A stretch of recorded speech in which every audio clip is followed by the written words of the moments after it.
1,00,000 మంది శివభక్తులతో కలిసి మహారుద్రాక్ష పూజలో పాల్గొనండి. వెంటనే కాల్ చేసి మీ పేరును నమోదు చేసుకోండి. హాయ్ హలో నమస్తే, welcome back to Suman TV. Present మనతో పాటు ఉన్నారు corporate soft skills trainer Madhuravani గారు. నమస్తే మ్యామ్. నమస్తే అండి. మధురవాణి గారు, మరి అమెరికా ట్రంప్ విషయంలో చాలా వీడియోలో మాట్లాడుకున్నాం. ట్రంప్ ఎప్పుడైతే అధికారంలోకి వచ్చాడో ఇప్పటి వరకు కూడా సో మెనీ డెసిషన్స్ తీసుకోవడం, కొన్ని బ్యాన్ చేయడము, అంటే ఎట్టకేలకి మన వాళ్ళని, మెయిన్ ఏంటంటే భారతీయుల్ని అమెరికా రాకూడదు అని చెప్పేసి కొన్ని ఆంక్షలు విధిస్తున్నారు. కొత్తగా చూసుకుంటే ఎవరైతే గ్రీన్ కార్డ్ వచ్చి అక్కడ సెటిల్ అయిపోయి ఉంటారో వాళ్ళందరూ కూడా మళ్ళీ రెన్యువల్ కానీ ఇవన్నీ ఉంటాయి కదా, ఇండియా వెళ్ళాలి, ఇండియా వెళ్ళిపోవాల్సిందే, వాళ్ళు ఇక్కడ ఉండి చేసుకోవాల్సిన పని లేదు, ఇండియా వెళ్ళి చేసుకుని రావాలని చెప్పేసి ఒక ఇన్ఫర్మేషన్ ఇవ్వడం అయితే జరిగింది. మళ్ళీ కొన్ని అప్డేట్స్ కూడా వచ్చాయనుకోండి. అసలు ఎందుకు మన వాళ్ళు ఇంత టార్గెట్ చేస్తున్నాడు ట్రంప్ అని అంటే, మనం H1B నుండి, అంటే ఎవరైనా H1B వీసాకి వెళ్ళిన వాళ్ళు గ్రీన్ కార్డ్ అనేది ఒక డ్రీమ్. వాళ్ళకి గ్రీన్ కార్డ్ వచ్చేసి ఇంకా అక్కడనే పర్మనెంట్ సిటిజన్ గా ఉండొచ్చు అని చాలా మందికి డ్రీమ్. దాన్నే అడ్జస్ట్మెంట్ ఆఫ్ స్టేటస్ అని అంటారు. సో రీసెంట్ గా ట్రంప్ వాళ్ళు చేసింది ఏంటంటే, ఎవరైతే గ్రీన్ కార్డ్ కి ప్రయత్నిస్తున్నారో వాళ్ళు ఇక్కడ ఉండకూడదు, రిటర్న్ ఇండియాకి వెళ్ళిపోవాలి అని చెప్పడం జరిగింది. ఇలా చేయడం వల్ల ఏంటంటే వాళ్ళ కంట్రీలో ఏదైతే మన ఇండియన్స్ ఉన్నారో దాంట్లో నుంచి సగం మంది వెళ్ళిపోతారు కదా అనే ఉద్దేశంతో కూడా ఇలా చెప్పడం జరిగింది. రీసెంట్ గా వచ్చిన అప్డేట్ ఏంటంటే, అందరు కాదు, ఎవరైతే యుఎస్ కి సపోర్ట్ చేస్తున్నారో మన Indian techies, half of the country, 75% country మన ఇండియన్ టెక్కీస్ తోనే ఉన్నారు. సో ఎవరైతే ఇండియన్ టెక్కీస్ వాళ్ళ కంట్రీకి సపోర్ట్ చేస్తున్నారో, లేదా వాళ్ళ సాఫ్ట్వేర్ డెవలప్మెంట్ కి కూడా మన వాళ్ళు చాలా ఉపయోగపడతారు. సో ఎవరైతే అట్లా సపోర్ట్ చేస్తున్నారో వాళ్ళకి మినహాయింపు, అంటే వాళ్ళు అక్కడే ఉండి గ్రీన్ కార్డ్ కి అప్లై చేసుకోవచ్చు. ఎవరైతే సపోర్ట్ చేయకుండా ఉన్నారో, వాళ్ళకి ఎవరికైతే అవసరం లేదో వాళ్ళని మాత్రం వెళ్ళిపోమని చెప్తుంది. అంటే సపోర్ట్ చేయకుండా అంటే లైక్ టెంపరీ వీసాస్ పైన అక్కడికి వెళ్ళి ఏదో ఉద్యోగం చేసుకుంటూ ఉంటారు, అలాంటి వాళ్ళు అనుకోవచ్చా? అంతే, అలాంటి వాళ్ళే. ఇప్పుడు నార్మల్ గా మన ఇండియన్ టెక్కీస్ ఎవరైతే సాఫ్ట్వేర్ ఉంటారు, లేకపోతే వాళ్ళ కంట్రీ డెవలప్మెంట్ కి ఎవరైతే ఉంటారో, ఎవరైతే సపోర్ట్ చేస్తున్నారో వాళ్ళకి తప్ప మిగతా వాళ్ళందరినీ గ్రీన్ కార్డ్ కోసం మళ్ళీ వాళ్ళ ఓన్ కంట్రీస్ కి వెళ్ళిపోమని చెప్పడం జరిగింది. చాలా మంది అమెరికాలో ఉద్యోగం కోసం వెళ్తారు, తిరిగి రావాలని ఎవరు అనుకోరు. ఖచ్చితంగా అక్కడ ఉద్యోగం సంపాదించిన తర్వాత మెల్లగా సెటిల్ అయిపోయి తర్వాత గ్రీన్ కార్డ్ అనేసి ఇంకా మెల్లమెల్లగా అక్కడి నుంచి పైకి వెళ్ళడమే చూస్తూ ఉంటారు. ట్రంప్ తీసుకున్న ఈ ఏవైతే డెసిషన్స్ కొత్తగా ఉన్నాయో ఇవన్నీ కూడా మన వాళ్ళని, అంటే మన వాళ్ళని కాదు, అక్కడ మన ఇండియన్స్ తో పాటు ఇంకా అదర్ కంట్రీస్ కూడా ఇలాంటి ఇబ్బందులు ఎదురవుతున్నాయని చెప్పేసి కూడా కొన్ని వార్తలు రావడం చూస్తున్నాం.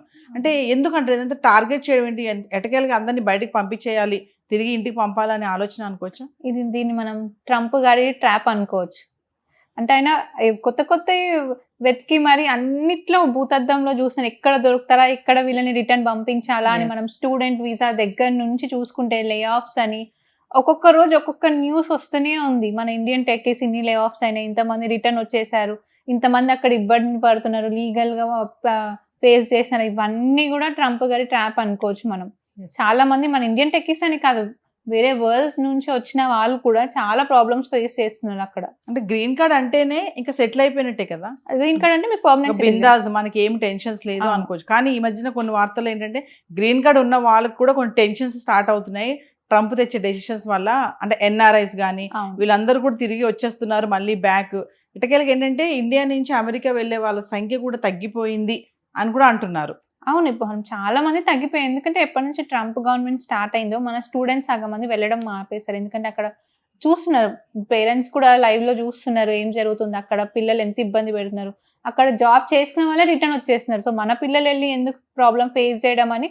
కాకపోతే అమెరికా కాకుండా మన వాళ్ళు వేరే కంట్రీస్ మీద ఆసక్తి చూపిస్తున్నారు. కెనడా వెళ్తున్నారు, దుబాయ్ వెళ్తున్నారు, సింగపూర్ వెళ్తున్నారు. ఇప్పుడు యుఎస్ కి అయితే చాలా మటుకి తగ్గిందనే చెప్పొచ్చు మనం. నేను ముందు అబ్రాడ్ వెళ్ళాలి అంటే ఫస్ట్ కనబడేది అమెరికా అందరికి. అసలు అబ్రాడ్ అంటే చాలా మందికి అమెరికా ఒక్కటే, ఇంకా వేరే కంట్రీస్ తెలియదు, అసలు చూడరు కూడా. అమెరికా ఒక్కటే, అబ్రాడ్ అని ఇప్పుడు అన్నారు. వేరే కంట్రీస్ చూస్తున్నారు కానీ ఇంత ముందు చూసుకున్నట్టయితే ఓన్లీ అమెరికా డ్రీమ్. అమెరికా వెళ్ళాలి, యుఎస్ వెళ్ళాలి, యుఎస్.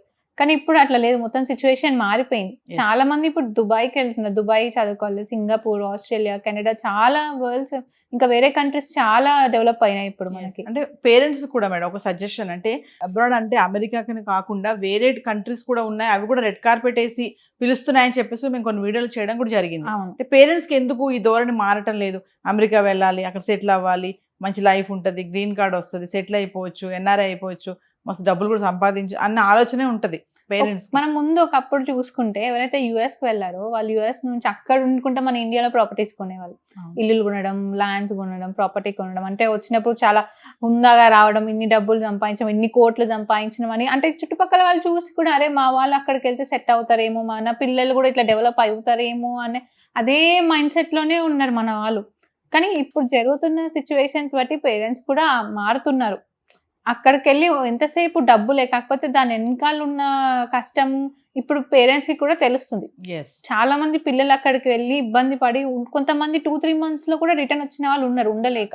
కొంతమంది రాలేక అక్కడ ఇరుక్కుపోయి ఉన్న వాళ్ళు ఉన్నారు. ఇప్పుడు ఫ్యామిలీకి దూరము, అక్కడ ప్రాబ్లమ్స్ ఎన్నో ఫేస్ చేయాల్సి వస్తుంది. ఎంతైనా మన ఓన్ కంట్రీలో ఉన్న సేఫ్టీ వేరే కంట్రీలో ఉండదు కదా. సో ఏదేమైనా మధురవాణి గారు, ఫైనల్గా ఏంటంటే ట్రంప్ తీసుకునే నిర్ణయాలు ఏంటంటే అక్కడ సెటిల్ అవ్వాలి, చిన్న చిన్న ఉద్యోగాలు చేసుకునే వాళ్ళందరికీ కూడా ఇప్పుడు మీరు అన్నట్టుగా కొంతమందికి మినహాయింపు ఉందన్నారు. అంటే ఫినాన్షియల్గా ఎవరైతే గవర్నమెంట్ సపోర్ట్ చేస్తున్నారో వాళ్ళు వెళ్ళాల్సిన అవసరం లేదు, మరి మిగిలిన వాళ్ళైతే వెళ్ళాలి కదా. తప్పకుండా వెళ్ళాల్సింది. టెంపరీ వీసాస్ పైన వెళ్ళిన వాళ్ళు కానీ వాళ్ళందరికీ ఇప్పుడు కొంచెం టెన్షనే అనుకోవచ్చు. ఖచ్చితంగా టెన్షన్. అంటే వాళ్ళు ఎన్నో ప్లాన్స్ తో ఉన్నారు అక్కడ. ఇప్పుడు గ్రీన్ కార్డ్ రావాలి అని ఎంతో కష్టపడి ఉంటారు, వాళ్ళు ఒక స్టేబుల్ లైఫ్ పెట్టుకొని ఉంటారు. ఇప్పుడు సడన్ గా వెళ్ళిపోవాలంటే ఆశలన్నీ పోయినట్టే, ఇన్ని ఇయర్స్ కష్టపడిన వాళ్ళ కష్టం అంతా వేస్ట్ అయిపోయినట్టే కదా. సో కొంత రిలాక్సేషన్ అనుకోవచ్చు, అంటే కొంతమందికి మినహాయింపు ఇచ్చాడు. అంటే చాలా మంది మన ఇండియన్ టెక్కీస్ వర్కే చేస్తారు కాబట్టి వాళ్ళకి కొంచెం స్ట్రెస్ తగ్గింది అనుకోవచ్చు ఈ న్యూస్ తోని. Thank you. థ్యాంక్ యూ అండి.